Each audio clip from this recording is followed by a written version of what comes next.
This episode is brought to you by CBS. DMV is a brand new workplace comedy turning misery into magic and chaos into comedy. Starring Harriet Dyer and Tim Meadows, DMV is here to serve you laughs.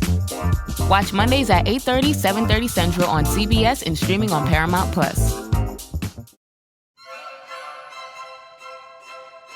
Welcome to Marvel Us Disney.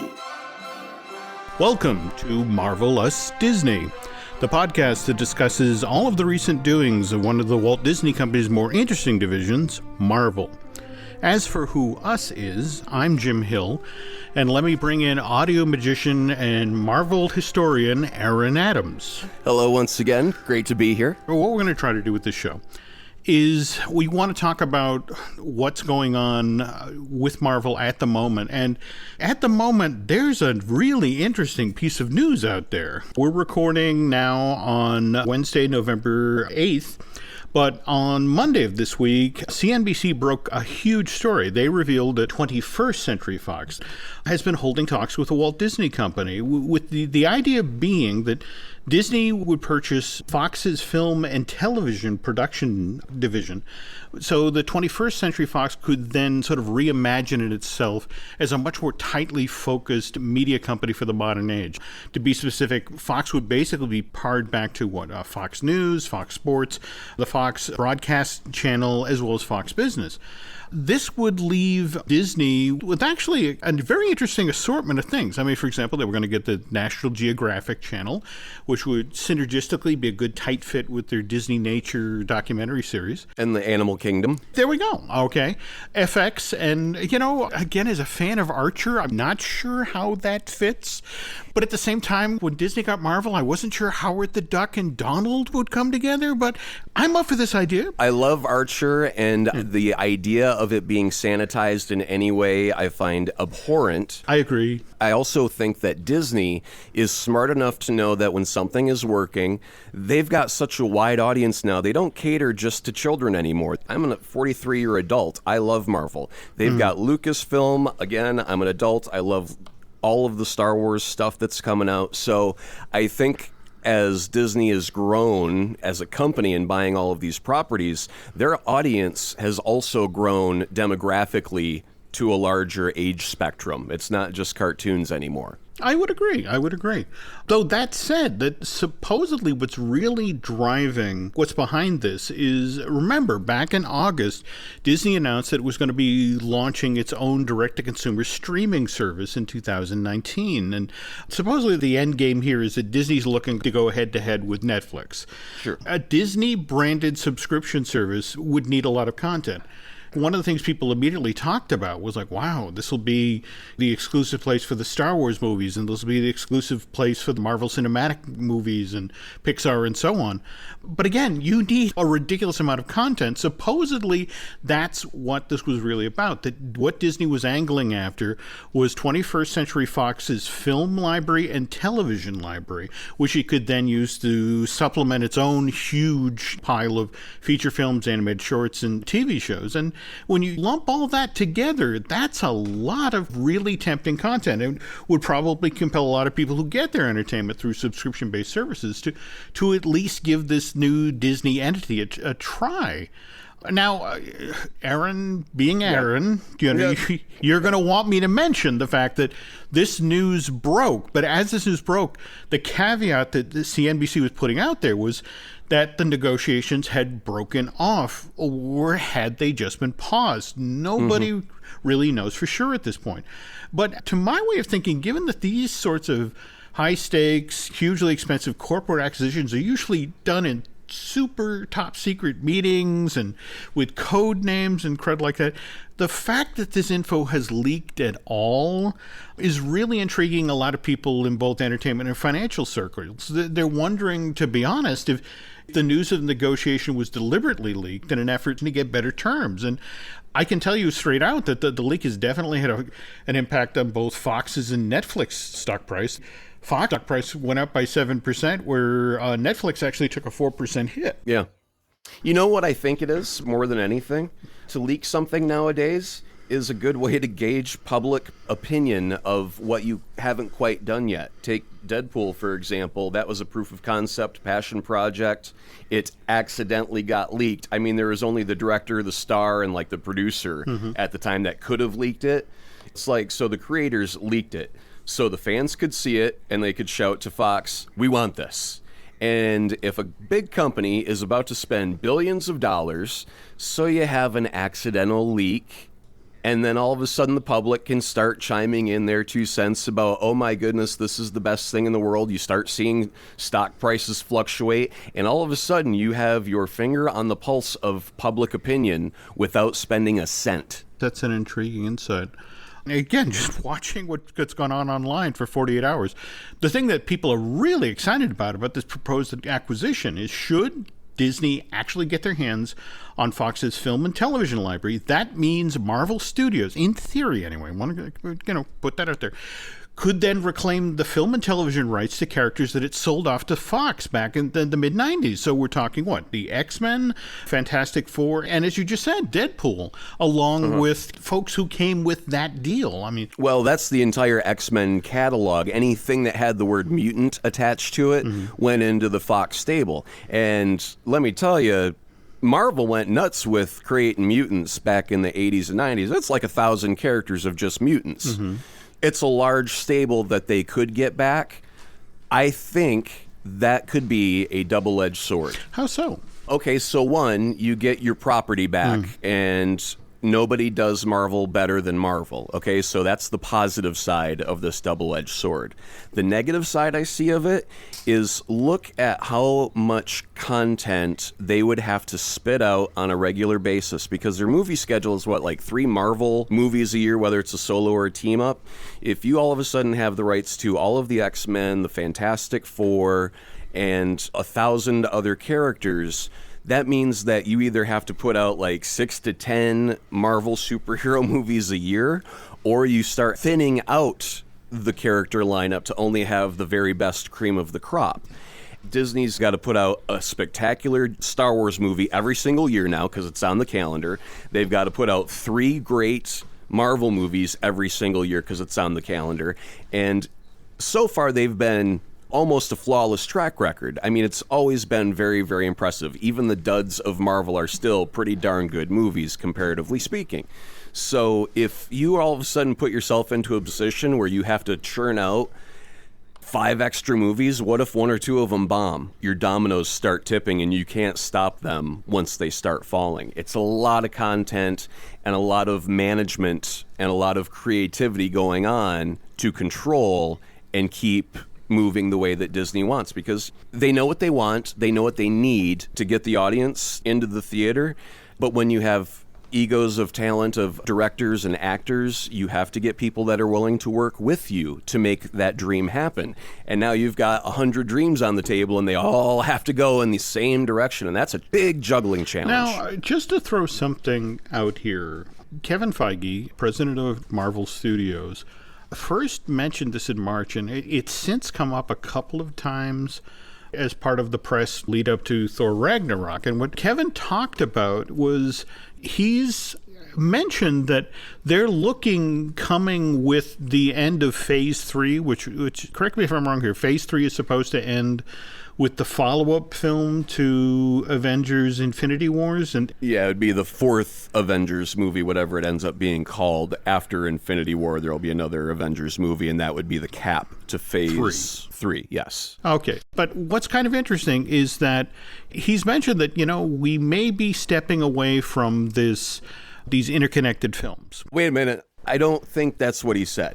I think he said that they weren't going to be doing phases. Okay. Instead of doing phases, the movies can still be interconnected throughout their storytelling, but after Thanos, you don't have to have 17 movies that lead up to a big event. They can just naturally have a big event whenever the heck they want to, because they've got the roster out there and available and known to the public. So I still think that they'll all be interconnected. I just don't think that they'll be separated into chunks in the way that they had been so far. Okay, but if that makes sense. This can't be something that just happened, got on the phone this past weekend and called the guy at Fox and said, hey, let's talk. This has been in the works for a while. We've seen a nuanced approach to intellectual properties with, for example, how Spider-Man was brought into Civil War, kind of a quid pro quo for Marvel, helping them get the series back on track with Homecoming. What if Feige, knowing that this is potentially in the works, is sort of kind of clearing the deck to get ready for potentially this whole new set of characters, as you mentioned, potentially coming in and needing the opportunities and the breathing space to be folded into the cinematic universe, while at the same time respecting that Fox has actually made some genuinely great X-Men and Deadpool, but they've got a good handle on the sort of the R-rated take on this material. Well, here's a thought from a comic book fan perspective. I'm following a logic train and nothing else. When the X-Men were created in the comic books, it was about social injustices such as racism and homophobia and things like that. The X-Men were different. That's all they were just different, okay? And it was a metaphor. So if you watch all of the X-Men movies that Fox put out, it's humans versus the X-Men. Humans are always afraid of the mutants because mutants could tear us apart. In the Marvel Cinematic Universe, we've got a whole bunch of superheroes who are loved for their superpowers. And if all of a sudden Marvel gets the rights to X-Men back and they try and mash it into the current cinematic Marvel Universe, you've currently got a group of people who are hated for their superpowers by all of Earth and a group of people who are beloved for their superpowers by all of Earth. Those two storylines currently do not jive together.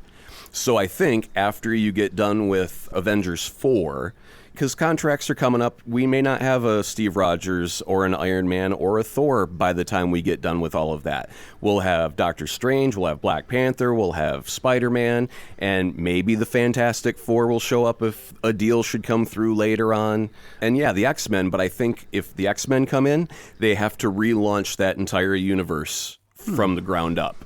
That's an interesting point. And it's intriguing that you bring up the whole beloved aspect of the Avengers, because this past weekend it was TBS and I think FX to sort of piggyback on Thor Ragnarok. They ran Avengers, they ran Age of Ultron, they ran Iron Man 3 and Ant-Man. And what was fascinating, the Marvel Studios films really do make a point that these characters constantly put the public first. It's all about save the civilians, get them out of harm's way. Right. And not to belabor the point, but with Man of Steel or Batman versus Superman, Dawn of Justice, it was more about blow up buildings and doesn't that look cool? Yeah. You know, and only after the fact, it's like, oh yeah, civilians, get them out of the way. Right. So, no, I do get that. That would be a challenge to take characters that, again, people are afraid of versus... It would be like saying, I like you because you have a $5 bill, but I hate this guy over here because he's got 5 single dollar bills. It's still $5. You both got $5. But X-Men are hated because they're different. Avengers are loved because they have practically the exact same powers. Storm can summon lightning, so can Thor. It's a really weird situation, but again, it was the time of the 60s when the X-Men were coming out, and you have artists and creative story writers who are trying to put a little social commentary into their work. And so times have changed, I hope, where we can move past that person is different, let's ostracize them, and change how the X-Men are viewed if they do come back to the Marvel umbrella.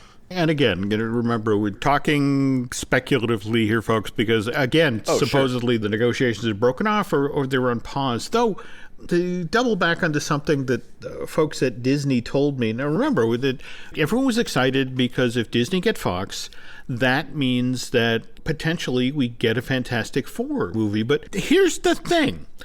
I have been told over the past year by several people within the company that Disney already has the movie rights to Fantastic Four, that supposedly on the heels of Fox's 2015, the Josh Trank. Yeah, the movie, that this movie performed so poorly, and evidently there was so much drama behind the scenes that Josh was supposed to direct the Boba Fett film for Lucasfilm. I mean, that was actually going to be the project that followed Rogue One.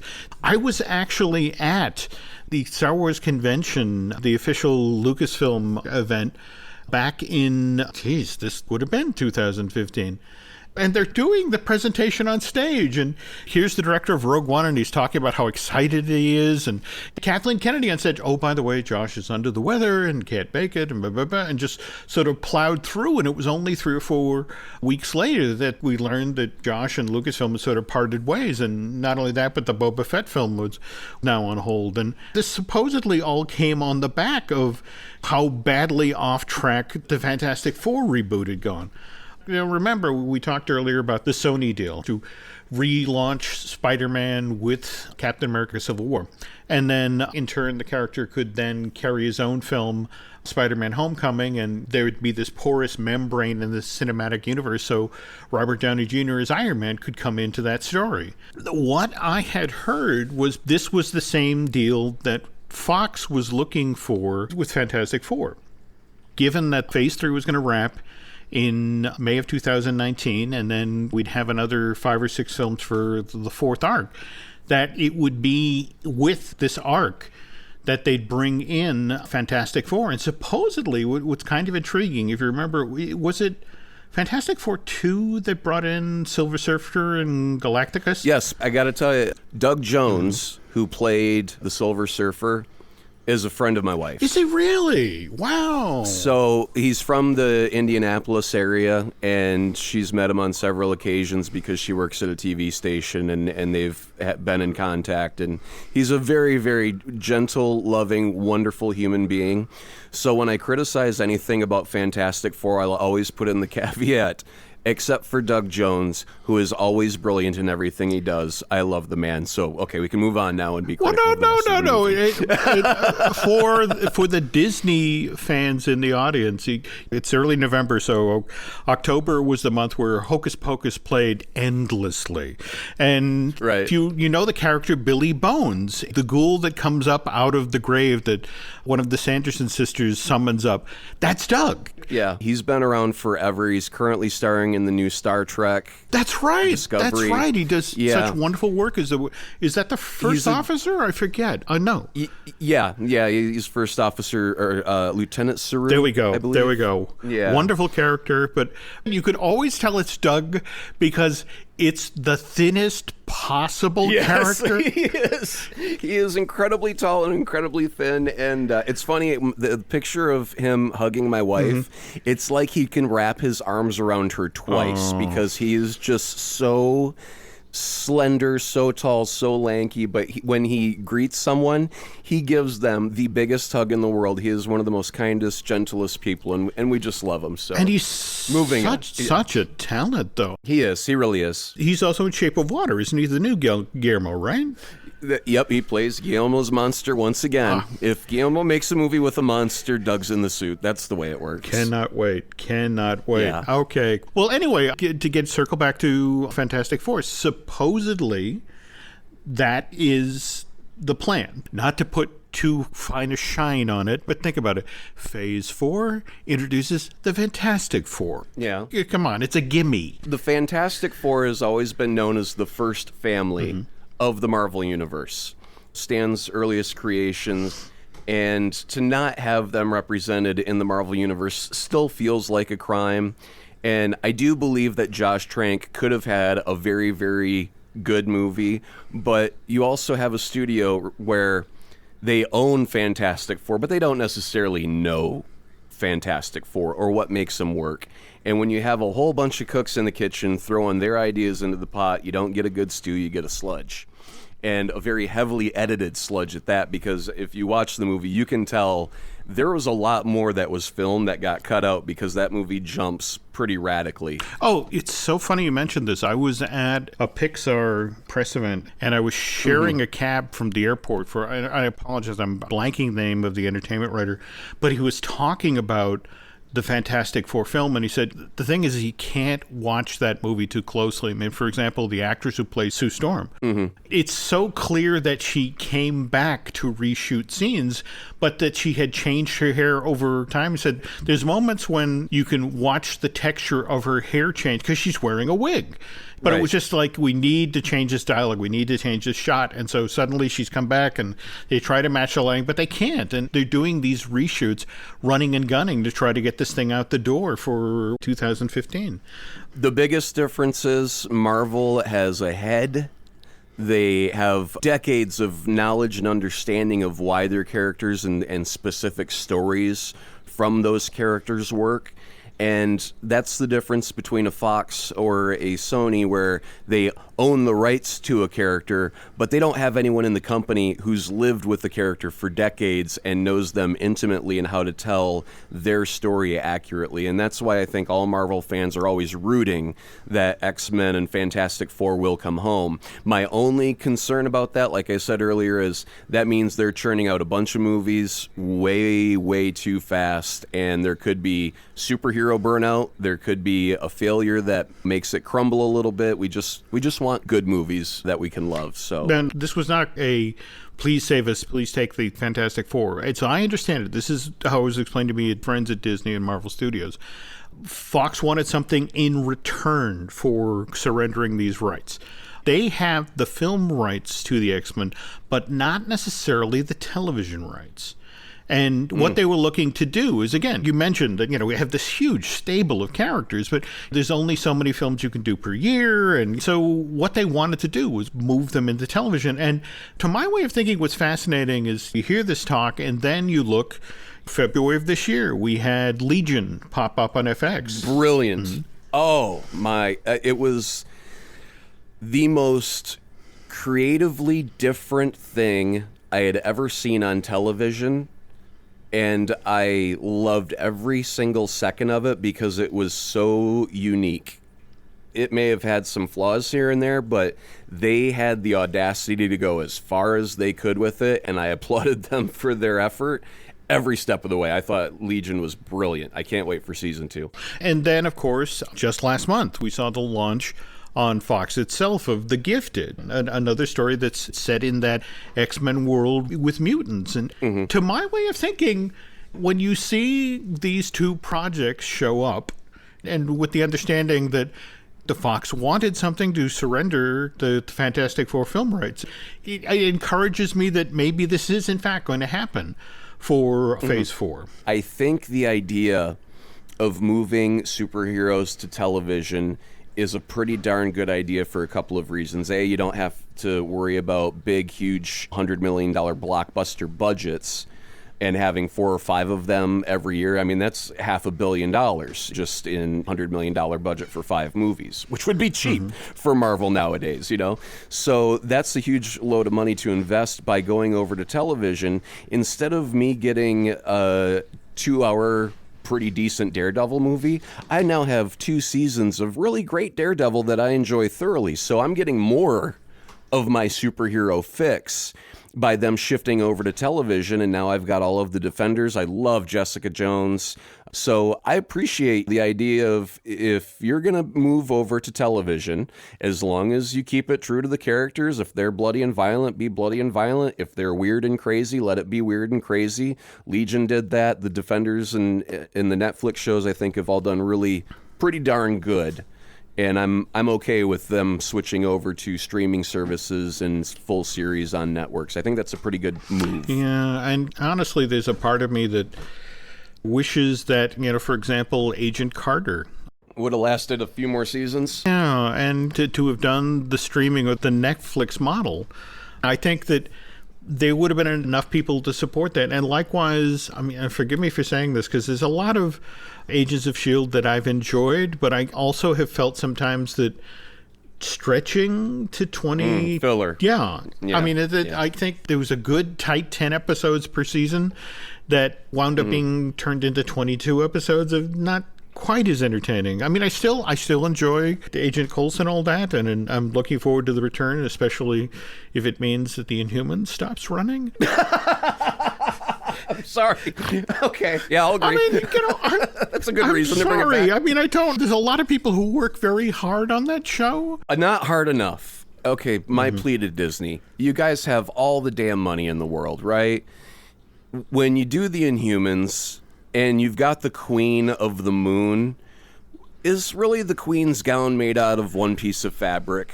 Everything looks so darn cheap. I mean, it just looked like a soap opera, and they had no budget. And it's like, Battlestar Galactica had no budget 10 years ago, and they still look 10,000 times better than Inhumans looks today.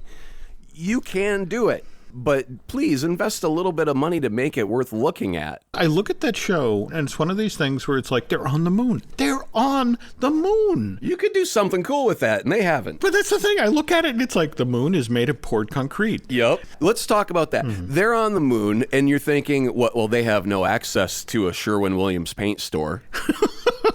And then you've got a teleporting dog that's zipping them to Earth and stuff, and I'm like, okay, then I'm calling shenanigans on your bare concrete walls. Go get a splash of mauve or green or whatever, and let's throw some color on the moon, because you've got access to it. You people are so living in a gray, dull world.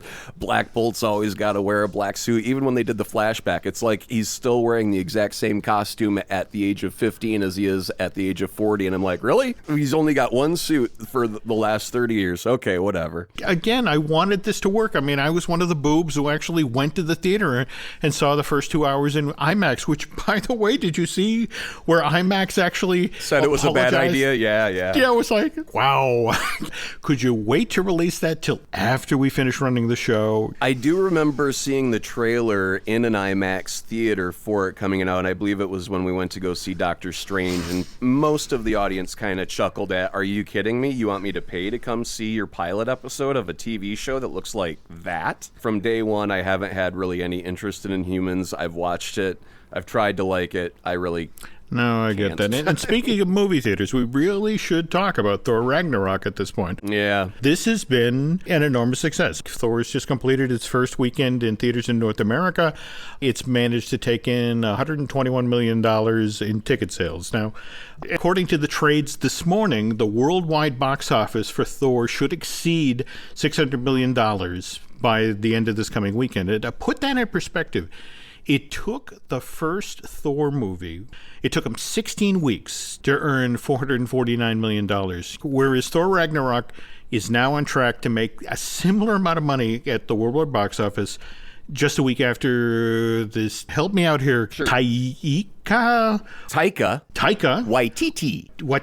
Taika Waititi. Yeah. Because, again, I want to learn this guy's name because he made a wonderful movie. He made this great loosey-goosey, irreverent action adventure with so many wonderful, great character moments.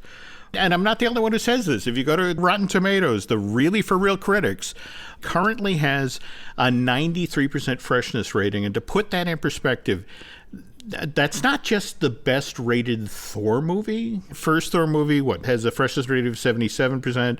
Dark World, made 2 years later, 66%. This thing stacks up against Guardians, which I guess got a 91% of freshness rating. And it's even pulled better reviews than the original Avengers and Spider-Man Homecoming. And the only thing it hasn't beaten was the first Iron Man, correct?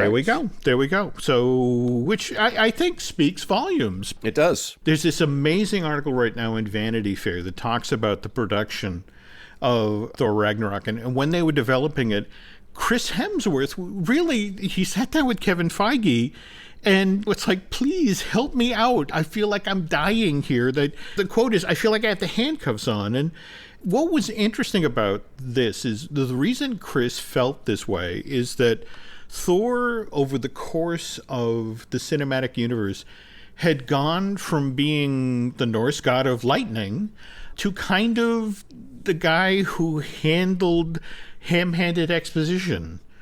I don't know if you remember from Age of Ultron, He's got this amazing line at the end of the movie. He's about to take off to go back to Asgard. And Tony Stark's, well, why don't you stay? Why don't you stay on here on Earth and be with the Avengers? And this is the actual line that poor Chris Hemsworth had to say. I have no choice. The Mind Stone is the fourth of the Infinity Stones to show up in the last few years. That's not a coincidence. Someone is playing an intricate game and has made pawns of us. You hear a line like that, and it's like that famous story that Harrison Ford had been handed the script to New Hope, and they're on the set, and he's trying to figure out how to do the jargon in the cockpit of the Millennium Falcon, and he turns to George Lucas and says, George, you can type this shit, but you sure can't say it. And that's the thing. Poor Chris Hemsworth was saddled with all of this exposition, and it just felt like to try to make that natural, to try to play a character, to find something in there, was just not working. And so, again, quoting from this Variety article, he was telling Kevin Feige, if we're going to do another one of these, it has to be funnier. It has to be unpredictable. Tonally, we have to wipe the whole table. And let's be honest, it feels like they did. I could have told you about 2 years ago that this was going to be a bug-eating crazy movie. As soon as they mentioned the fact that Taika Waititi was going to be the director, I just couldn't believe it. This guy's crazy. Well, now, what is his vampire movie, What We Do in Shadows? Is that... Yeah, now, without getting into a whole thing about the movie, I can explain it in about a sentence and a half. What We Do in the Shadows is exactly, this is Spinal Tap, except with vampires. Ooh. Okay? Okay. If you like the humor of This is Spinal Tap, just take out the rock band, substitute it with a family of vampires living in a house together, and a documentary crew following them around, and you have one of the silliest, funniest vampire movies you will ever see in your entire life. It's a cult classic, and it's only been out for a couple of years. People absolutely love it when they see it. So that had just come out. I had just watched it. I read Marvel hired him for Thor, and I went, something drastically different is about to happen. And then right before Thor Ragnarok came out the year before, he also had a movie called The Hunt for the Wilder People. If you read the movie description, it sounds very uninspired. It's a troubled kid who runs away from his foster parents, and he ends up out in the jungle of New Zealand, and his foster uncle, who's a really gruff guy that you really can't get along with, is tasked to go out into the wild and fetch him back. And meanwhile, all of New Zealand is doing a manhunt for the uncle and the missing child. And when you sum up a story like that, it sounds pretty, uninspired. But if you watch that movie, you will laugh, you will cry, and you will absolutely fall in love with a couple of people that you thought you couldn't even like to begin with. And it's a very powerful, emotional, moving movie, and it's still very funny. And so when it came time to, find out, he's going to be directing Thor Ragnarok, I was absolutely ready for something completely different that we'd never seen before. I thought it was a huge gamble on Marvel's behalf, but I also thought it was a very well-placed bet on that individual. As you said, they took this gamble, which... when you think about what happened with the second Thor movie, where the person who was supposed to direct the second Thor movie was Patty Jenkins, who now, of course, everybody knows because she delivered that absolutely amazing Wonder Woman movie. Sure. To circle back to Rotten Tomatoes, that ended up with a 92% freshness rating. And when you consider that Batman vs. Superman, that got a 27% freshness rating, and Suicide Squad got a 26%. This was a woman who was genuinely excited. But I guess the problem was that when it came down to it, the second Thor movie was supposed to be moving things along in the direction of where Ultron was supposed to go and setting up Sokovia and all that. But here's the thing. What Patty wanted to make was a very different film. The interesting thing was she's out doing press for Wonder Woman. People asked her, what happened with Thor 2? And she's like, the story I wanted to do was kind of a Romeo and Juliet-esque space opera that hinged on the separation of Thor and Jane Foster, the character that Natalie Portman played. And in the end, it was one of these things where, as impressed as the folks with Marvel were with Patty, and again, they signed her to do the sequel just 5 months after the original Thor film had come out in theaters. It just came down to the fact that we like you, but this isn't the direction we want to go in. And when you're let go, it's kind of embarrassing in the professional field. You're cut loose from a film. But she could not help but be gracious about it. I got a quote here. She talked about how the education I got while working on Thor 2 was great. Leaving the project was obviously painful because I loved the guys at Marvel and I loved the idea of making a Thor together. But it's just one of those things. You have to make sure that the movie you want to make is fully the right movie for that studio, too. Just I love that she could see that, which is why I really, really hope that at some point in the future, and given that she left on good terms with Marvel, that they'll be smart enough to invite her back to do some film in the Marvel Cinematic Universe. But the problem is, of course, Warner's having gotten this giant hit film out of her. I mean, the last I saw, what is $821 million worldwide box office for Wonder Woman? Mm-hmm. They've locked her up for Wonder Woman 2, which December 13th, 2019, which going to be interesting for all you Star Wars fans out there, because a week later, that's when Episode 9 hits. So you're going to have to choose with you're sitting there with your wallet. Do I support Diana or do I support Rey? Some of us will support both. There we go. Anyway, getting back to Thor Ragnarok. So we talked about this going into this because you are very respectful of the fans and know that a lot of people haven't seen this film yet and want to keep the surprises in place and that sort of thing. So knowing that, how do you talk about this wonderful movie? Well, let's start with the fact that we've already covered they had an amazing director that is known for being a bit on the zany side. And so you can expect something different going into Thor that you have not yet seen in the Marvel Universe. We've had a lot of comedy with Guardians of the Galaxy. I think there's more comedy here.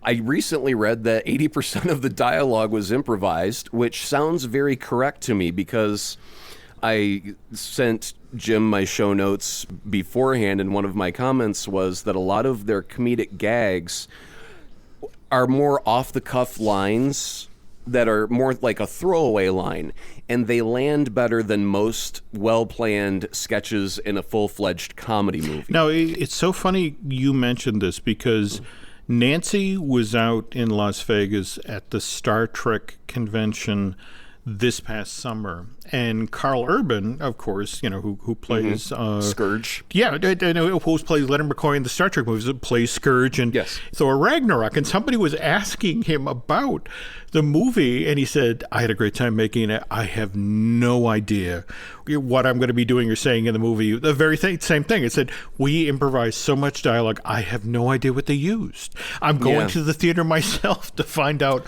what I do in this movie." Apparently, the line where Thor sees Hulk in the arena, which is shown in the advertising, and he says the line, "I know this guy from work," was pitched to him by a kid from the Make-A-Wish Foundation who was on set. I heard that. Yeah, that's a great story. And for that to actually make it into the movie, I'm sure that kid's probably got to be in the theater smiling ear from ear, knowing that came out of his little brain, and good for him. I couldn't be happier to hear such a wonderful little story where, sometimes you have directors like the Coen brothers who write a script and you don't deviate from the script because their words are very specifically chosen. And then you have other directors that say, okay, we know we've got to get the story from point A to point B. Let's shoot, 10 or 20 takes and just roll with it. Have fun with it, and we'll see what we get. Once you do the script version and you know the direction of the scene, mentally you're prepared to start getting loose with it and start throwing out different things. And when you have a director that allows actors creative freedom, and then you end up with someone like Carl Urban who goes, "I have no idea what my part in the movie is going to be like because I gave them 100 different takes each time and I have no idea what they chose." And I think that's exciting type of filmmaking. And as an audio producer of 20 years, I also am that way with my production. I have a script, but I allow for my talent to throw something at me that I didn't write down that 9 times out of 10 is a better line, and I'll use their stuff. So I like that type of workflow and that creative collaboration. I think you get some surprising results you wouldn't get otherwise. If you allow me just to do one moment, it's only like 2 minutes into the movie. Yeah, absolutely. One of the reasons that Chris Hemsworth really wanted to do something different with Thor Ragnarok, it felt like, I keep handling these giant chunks of unsayable exposition. And I love that scene in the very beginning of the movie where you have a character explaining what Ragnarok is in Norse mythology, what's about to happen. But the gimmick is that Thor is dangling from the ceiling on a chain, and the chain starts to rotate. And so as in the middle of the villain's monologue explaining what's going to happen at Ragnarok and what I'm going to be doing to Asgard, and Thor, I'm sorry, I'm facing in the wrong direction. Give me a moment. I'm rotating. I'll be able to make eye contact. And I love that. That's how that was sort of the thing that indicated it set the tone. No, that's it exactly.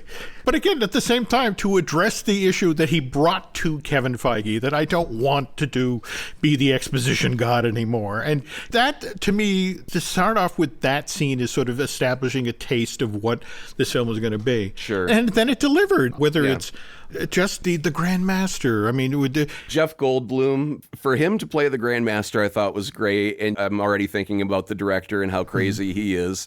And then I'm thinking, oh, God, we throw Jeff Goldblum into the mix. I mean, this is a smoothie of nuts and crazy. Oh, yeah. I love it. And we haven't really even touched on the Hulk yet. Well, we'll say Cate Blanchett, briefly. Every scene that she's in could be an animated GIF that you could just run on your computer all day. She is gorgeous. She is evil. She is a great villain. And I'll leave it at that about her. That's true. And then, yes, we'll get to the Hulk. Obviously, the advertisements had an arena battle, so you can expect that. That is a good time. We get more Hulk talking, which is interesting. But again, we don't want to give away any of the gags. Everything is so funny and so unexpected that it's just best that if you go in the theater, expect to laugh a lot. And here's one thing. I know some people who don't necessarily enjoy a laugh experience from beginning to end. They want a little more seriousness with their superheroes trying to save the universe. But if I laugh for 2 hours straight, to where my face and my sides are hurting, I cannot walk out of the theater going, oh, that was a miserable time. I just can't. I loved it. Oh, absolutely. But at the same time, I love the fact that there are some emotional moments that genuinely land amid the great silliness and the amazing action scenes. Well, you got Anthony Hopkins. He's just such a great actor that you could give him a couple of seconds and get gold out of it. He's not there very long, but every time he's on screen, you can feel that fatherly love for his sons. The emotional things do land. And let's not forget about Loki. We can't really talk about a lot of stuff because there's a fun arc here. We can say that Loki has always tricked Thor. You expect Loki to be a trickster, and I've always kind of wondered how long it would take for Thor to get wise that his brother's going to betray him. And I think that there's finally some payoff of things that have happened from other movies about Loki's trickster ways and how Thor responds to them that I think were handled very, very well. I agree. Again, I can't get into too many specifics. How about this? Why don't we allow folks to get out there and see this movie? And given that the Hulk really is a big part of the story, and more to the point, anyone who's been following the press for Thor Ragnarok knows that Mark Ruffalo has been out talking about how there's a Hulk story that's kind of started in Ragnarok that's going to continue into Infinity Wars and again the follow-up film in 2019. But again, let's give folks like 2 weeks or so to check this out. And how about we circle back on the Hulk and do sort of a deeper dive on... into Hulk territory? Yeah. Yeah, that sounds like a good time. Cool. All right. Now, we discussed this before the podcast. Before we wrap it, we're going to do something new and different. I'm sorry. This is so cool. All right. Go ahead. We're going to try something new and different to just give the audience just something different. Quick background, I've been an audio producer for radio stations for over 20 years, so audio is my world, and when I sit in a theater, there's certain times where I'll hear a sound and I'll just wonder for days how they made that sound for that effect. And so what I've got for you today is a little recipe on how you can make the sound of Thor's hammer flying through the air. I'm going to play a couple of sounds for you. First, we have a church bell, and there it is ringing. And then I took 3 different glass bowls from the kitchen and I dinged them with a wooden mallet. And here are those sounds. So relatively simple. We've got a church bell and 3 different bowls. And so next, what I do is I take the 3 ringing bowls and I flip them backwards So instead of you hear me hitting the bowl and the bowl ringing, it will then ring, and then you'll hear the bowl hit at the end. Here's the sound of the 3 bowls ringing backwards. And now, flip the church bell around, and the church bell will also be backwards. And so now what we have is you've got the metal ringing of Mjolnir, the hammer, and you also get this ethereal chime from the glass bowls. And then for my audio producer friends, I'll just say very, very quickly, I added a flange with a very, very low depth of modulation and a very, very long length of modulation, and then put it together. And the very last sound effect I added, I took a football and slapped it into my hand, and that's the sound of the hammer entering back into my hand. So now we're going to play all of this together, and what it's made up of, again, is a church bell, 3 different glass bowls being dung by a metal mallet, all flipped around backwards, and then a football landing into my hand. And this is the end sound effect of what Thor's hammer sounds like. Now, I will say, this may not be the exact recipe that Disney and Marvel used, but this is what I do for a living, and I think about these things, and this is my close approximation to what Thor's hammer sounds like with a couple of homemade objects, and I put it together in about 5 minutes. So we'll post the work parts online. If you're an audio person and you want to try and make it yourself, you can follow the directions.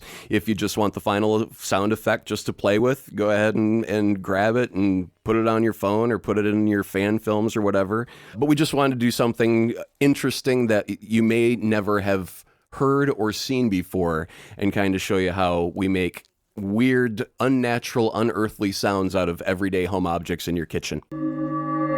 Very cool. As Aaron was saying, this is the sort of magic he works in. If this is the sort of thing you're intrigued about, let us know. Likewise, if there's any Marvel and Disney-related topics you'd like us to tackle on future shows, please give us a heads up. Again, this is only show 2. We're kind of feeling our way here. Sure. Well, I hope you've enjoyed Aaron and I sitting here sort of chewing the fat on what's going on right now at this moment with Disney and Marvel, and hopefully you'll be on board with future shows.